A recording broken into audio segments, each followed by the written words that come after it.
Det venstre billede forestiller en lille italiensk by, der hedder Civita d'Antino. Det midterste billede er jo så Valby-billedet med Valby Bakke og sådan en paradisagtig have.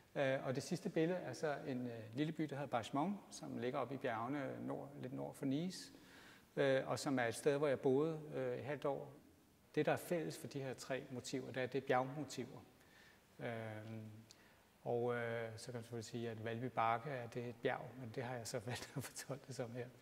Selve ideen til lige det billede der, det var at tage Jacobsens hus, og så i virkeligheden skille det ad i to dele. Sådan så det nederste del er forsiden af fronten af huset, og den anden side, det som er oppe i højre hjørne, det er så havesiden.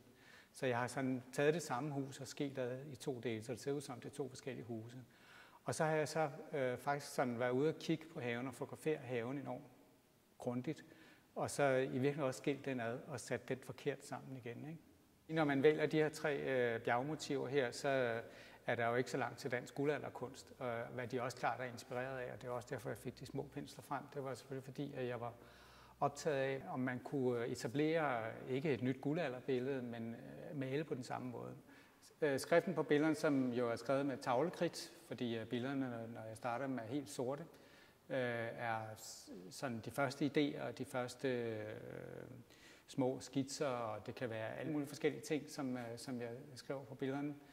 Og efterhånden, som jeg maler billederne, så forsvinder det, men noget af det vælger jeg så at lade blive stående tilbage, fordi jeg synes, det har en eller anden form for berettigelse, eller fordi det giver et eller andet, hvis tingene er kørt lidt for godt, og bladene er blevet lidt for pæne, eller et eller andet, så er det enormt godt, der står okay, eller et eller andet, ikke?